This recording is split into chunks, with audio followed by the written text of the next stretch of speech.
కేంద్రంలోని బీజేపీ సర్కార్ బీసీ వ్యతిరేక వైఖరి మార్చుకోకపోతే బీసీలు తిరగబడతారన్నారు బీసీ సంక్షేమ సంఘం జాతీయ అధ్యక్షులు ఆర్ కృష్ణయ్య. వచ్చే పార్లమెంటు సమావేశాల్లో బీసీ బిల్లు ఆమోదించాలని డిమాండ్ చేశారు. లేని పక్షంలో ఆందోళనల్ని ఉధృతం చేస్తామని హెచ్చరించారు. బీసీ బిల్లు చట్టసభల్లో ప్రవేశపెట్టాలన్న డిమాండ్తో ఫిబ్రవరి 5, 6 తేదీల్లో పార్లమెంట్ను ముట్టడిస్తామన్నారు. బీసీ నేతలు పార్టీలకు అతీతంగా ఉద్యమాన్ని నిర్మించాలని కాచిగూడలో నిర్వహించిన సమావేశంలో వ్యాఖ్యానించారు ఆర్ కృష్ణయ్య.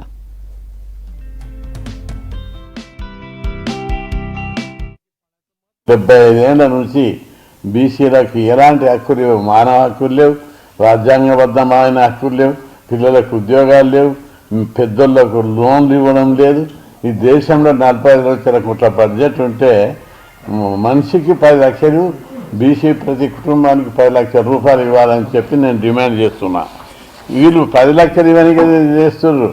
పెద్ద కులపలు ఒక్కొక్కరు కోట్ల శ్రీమంతులు అయిపోయారు. ఇప్పుడు గత ప్రభుత్వం లోపల ఏ ప్రభుత్వం వచ్చినా దోపిడీ ప్రభుత్వాలు, ఇవి దొంగల ప్రభుత్వాలు.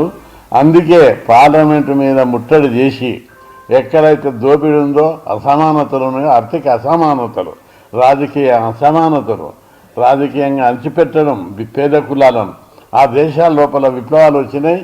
భారతదేశంలో కూడా విప్లవం వస్తుందని చెప్పి ఈ ప్రభుత్వాన్ని నేను హెచ్చరిస్తున్నా. అధికారం బహుజనులకు వస్తే బీసీలు ముఖ్యమంత్రులు అయితే, ఎస్సీలు ముఖ్యమంత్రులు అయితే ప్రతి కుటుంబానికి 20 లక్షల రూపాయలు ఇచ్చేటంత బడ్జెట్ ఉంది కేంద్రంలో, రాష్ట్రంలో. ఈ బడ్జెట్ అంతా లీడర్లు తినేస్తున్నారు. కాబట్టి ఈ ప్రభుత్వాలు బహుజనుల ప్రభుత్వాలు రావాలి, బీసీలు ముఖ్యమంత్రి రావాలి, కేంద్రంలో కూడా బీసీ రాజ్యం రావాలని చెప్పి డిమాండ్ చేస్తున్నారు. ఇప్పటికీ చలో ఢిల్లీ ప్రోగ్రాం 110 సార్లు జరిపినాం. ప్రధానమంత్రులతోటి, కేంద్ర మంత్రులతోటి, ప్రతిపక్ష పార్టీలతోటి ఢిల్లీకి పోయి మేము చర్చలు జరుపుకున్నాం. మీరు కూడా ఇందులో పాల్గొవాలి, ప్రతిపక్ష పార్టీల మీద ఒత్తిడి చేయాలి. వచ్చే ఎన్నికల లోపల ఏ పార్టీ అయితే పార్లమెంట్లో బీసీ బిల్లు పెడతా అంటదో, ఏ పార్టీ అయితే చట్టసభలో బీసీలకు రిజర్వేషన్లు పెడతామని అంటదో ఆ పార్టీకే బీసీలు మద్దతు ఇవ్వాలి. గొర్రెలు, మేకలు, చేపలు కాదు మాకు కావాల్సింది, ఎంపీ సీట్లు కావాలి, ఎమ్మెల్యే సీట్లు కావాలని డిమాండ్ చేస్తున్నా.